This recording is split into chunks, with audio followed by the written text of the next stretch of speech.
The door opened, and my childhood friend, Scott, along with his wife, Sarah, entered with big smiles on their faces.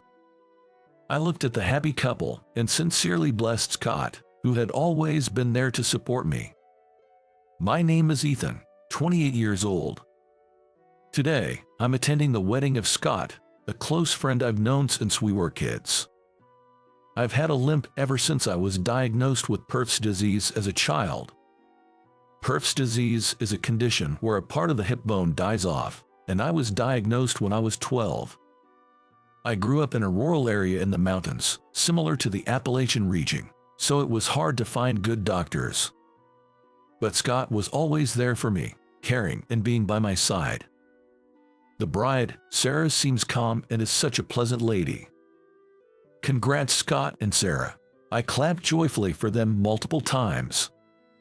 Given that Sarah is a hairstylist, many of her friends from the bride's side looked glamorous and stylish. There were even some famous models, regulars in magazines. Even the groom's buddies seemed quite excited about that. I was focused on Scott's wedding, but some even left their seats to ask those models for photos. Come on, what are you doing? This isn't a mixer party. Focus on Scott and Sarah. Though I was irritated, I didn't have the courage to reprimand them. Because when I get up limping, people usually give me a strange look to my limp. I've gotten used to it, but it's still not a good feeling. The most challenging thing since I was diagnosed with Perthes disease was obstructing others because of my slow walking pace. Being stared at or getting annoyed looks from strangers is an everyday occurrence. Some were rude, getting mad at me for no reason, causing endless troubles. So, being in a crowd, like today, is where I'm most nervous and is something I really dislike. But for Scott, my dear friend, I traveled using unfamiliar trains to be here. So, I was extremely careful not to get in the way of those taking photos and making a fuss. The ceremony ended without a hitch under the clear blue sky. Scott and Sarah, with big smiles on their faces, were showered with colorful flower petals. The flower shower had begun. I was on the church stairs, holding petals, saying congratulations to them with all my heart. The flower shower ended peacefully, but when I was about to go down the stairs, I expected it, but something unfortunate happened. Someone shouted from behind, "Hurry up, you're too slow." As expected, an impatient woman's voice echoed. To be honest, stairs are the most challenging thing for me with my limp. I can't go down quickly, but I try my best not to inconvenience everyone. I felt like I was a burden again. My euphoria from celebrating Scott just moments ago vanished instantly. When things like this happen, apologizing is the only option. I've learned this the hard way in my life. I quickly moved to the side of the stairs, holding the railing, saying, "I'm so sorry, please, go ahead." I gestured them to pass by. I thought that was that. But then, that comment was very rude. An elegant middle-aged woman, dressed sharply in what looked like a formal outfit, held my shaky hand.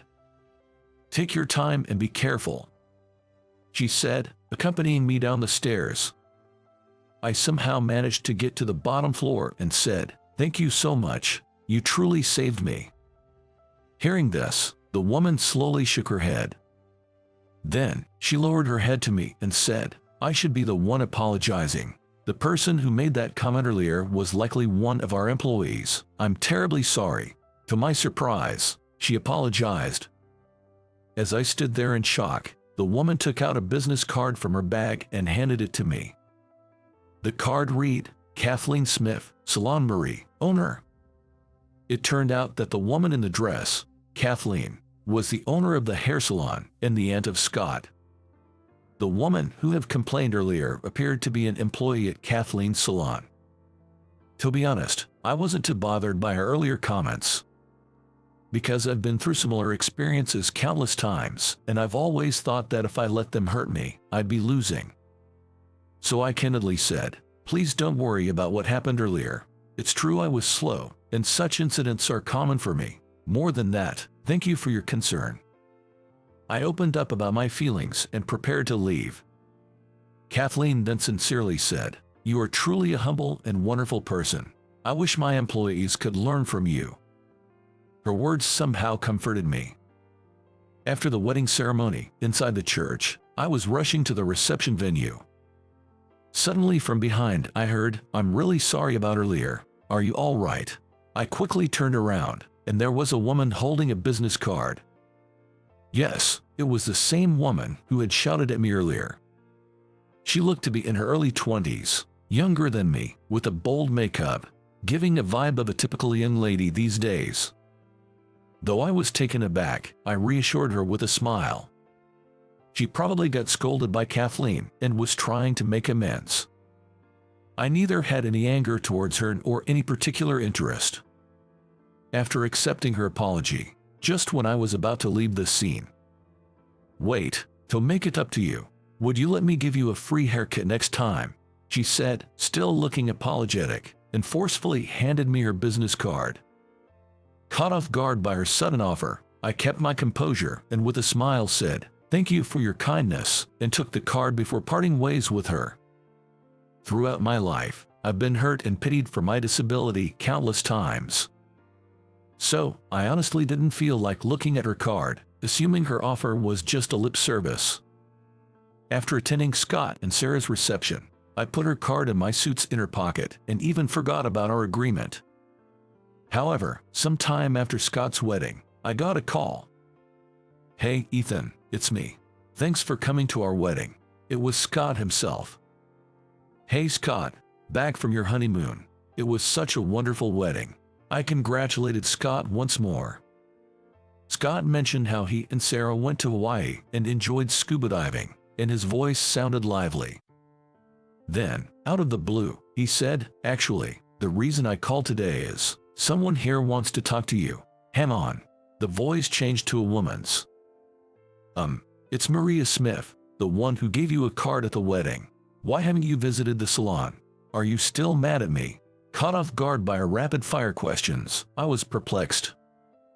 Who is this? The wedding, the card, the salon.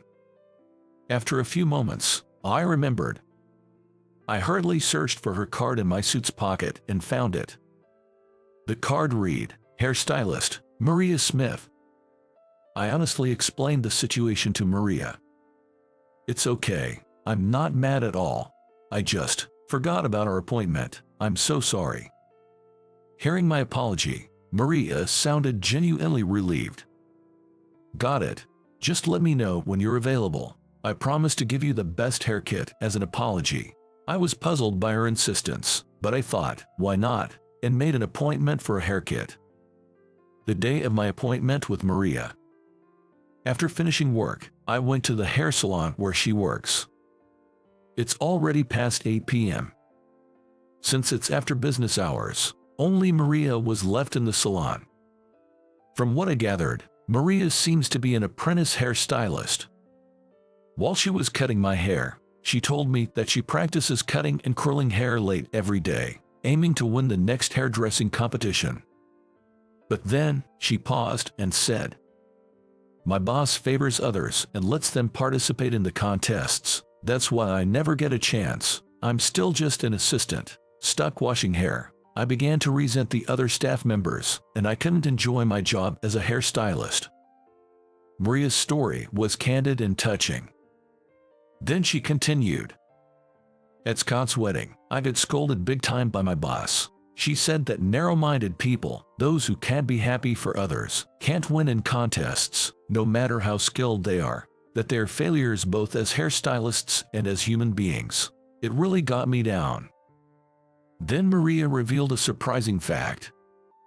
At that wedding, I was heartbroken.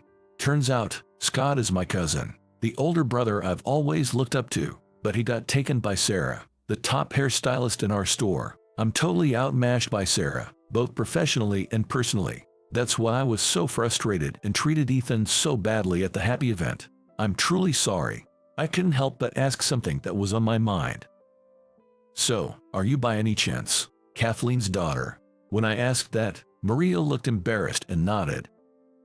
After listening to her whole story, I couldn't help but laugh. So, that's what's been bothering you. I feel the same way, exactly the same. Maria looked puzzled, but I kept talking. I used to feel the same way. I'd look at able-bodied people and wonder, why isn't happiness coming my way? Why does my life have so many challenges? But no matter how much I worried, nothing changed. So I realized I had to change. I had to fully accept my situation. Thinking back, I used to get frustrated and take it out on my family. But once I took the first step, I met Scott, a truly kind-hearted best friend. I realized that while I might not be athletic, I was good at studying. After a lot of hard work, I managed to get into a prestigious college's science department.